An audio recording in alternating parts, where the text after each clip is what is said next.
40 ডিগ্রির ভ্যাপসা গরমে সকাল সকাল বাজারে চলে এলাম।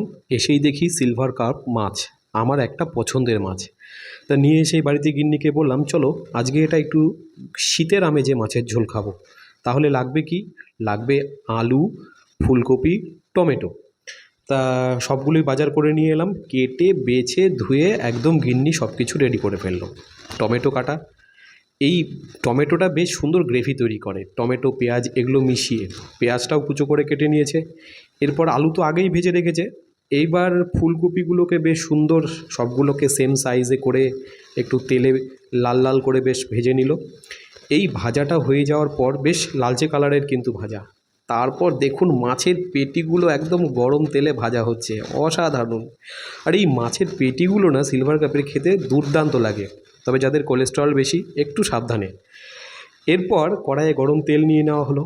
এই গরম তেলটা যখন বেশ যথেষ্ট গরম হয়ে গেল, দিয়ে দিল এর মধ্যে টমেটো আর লঙ্কা বাটা। এই দুটো মিলিয়ে বেশ সুন্দর করে একটু লালচে কালারটা যখন চলে এলো গ্রেভিটার, এই গ্রেভিটাকে বেশ সুন্দর করে আগে কষিয়ে নেওয়া হলো। কষানোর পর এর মধ্যে আরও মশলা আসবে। আর কি কী যে আসবে দাঁড়ান শুনে নিই। ও আচ্ছা আচ্ছা আচ্ছা, এটা বেশ লালচে কালারের গ্রেভি হয়ে গেলে গিন্নি বলল যে এর মধ্যে দিতে হবে আদা, জিরে আর ধনে বাটা।